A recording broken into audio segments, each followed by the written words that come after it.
Ito nga pala guys, may gagawin kami Panasonic din na window type. So namamatay-matay yung compressor niya pero maandar din, pero ang bilis niya mag-automatic, hindi normal. So ito, papalitan namin ng ima-manual namin. Pero testing ko muna siya kung ano, i-direkta ko muna ito lahat para matesting ko kapag namatay pa rin yung compressor niya. So kaya dinirekta ko muna siya para paandarin ko. Well, hindi na nakakunik sa board niya. So ayan, testing ko muna. So ito guys yung amperahe niya, 4.3. Kaso nakadirekta na siya lahat. Nagkukusa siya, nag-automatic. Under siya ng mga 2 minutes yung compressor, tapos mag-off siya ng mga 20 seconds, ganoon, to 30 seconds. Tapos gagana na naman siya. Pero ang ano ko doon, kasi nakarekta na siya, wala din na siya dumaan ng board, wala nang dinaan ng board, nakarekta na. So nag-automatic pa rin yung compressor niya. Dapat tuloy-tuloy na siya dahil wala nang dinaan ng thermostat control, wala na siyang ano, nakadirekta na lahat. So kaya hindi ko rin pwedeng gawing ano to manual dahil buo yung board niya. Ang may problema dito is yung malamang dito yung compressor niya, yung thermal protector niya. Yun ang may problema niya. Pag uminit, umaangat. Pati yung anong yan, yung overload niya, pinalitin ko na rin yan, bago na rin yan.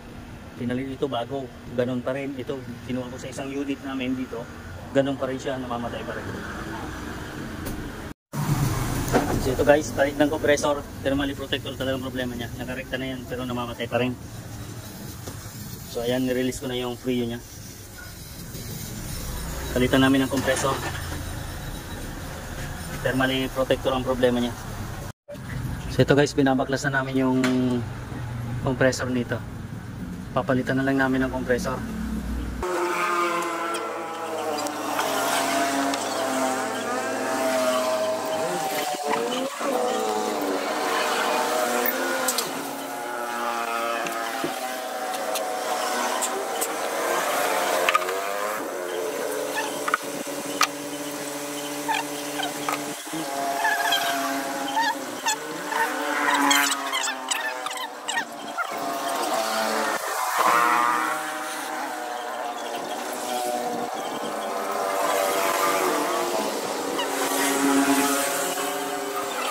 So ayan, tanggal na yung connection niya.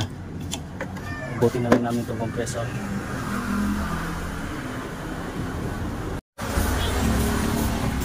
Ayan guys, papalit namin na compressor ng aircon. Pinturahan muna namin para maganda naman tingnan. Surplus lang yan pero running condition.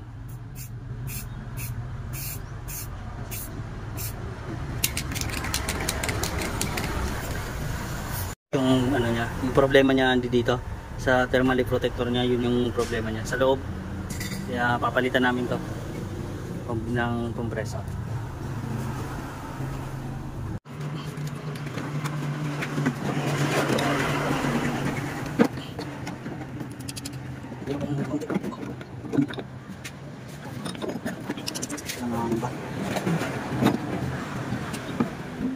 Parang may vibration to.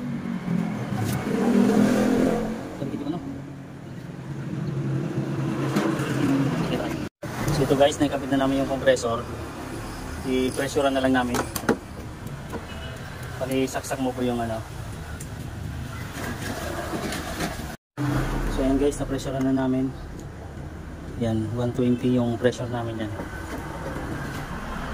I-ano ko lang yung mga wirings nito. Yan. So ito na mga guys, naka-vacuum na to.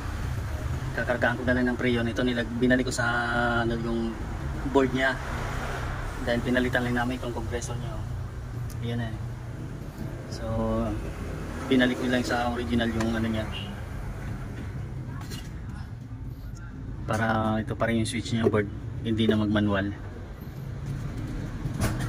Kargaan lang muna namin ng preyon para matesting namin. So ito guys, kargaan namin ng preyon.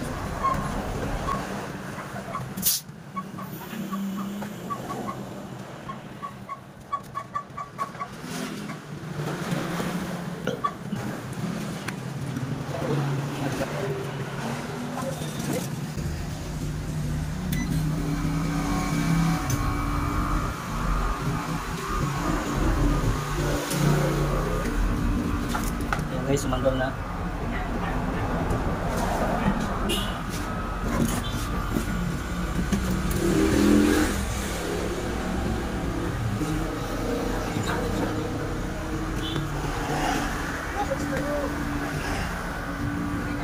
Sorry ba yung sa ano? Oo. Sa board niya? Oo.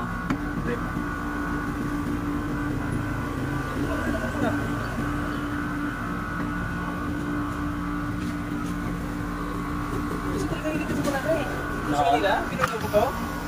Sa kanila, hindi ko mananay ng piso. Kaya pag nandito, una talaga. Okay naman siya. Kanina tinisting ko siya eh. Pag ano ko, pagkuha namin doon. Ito.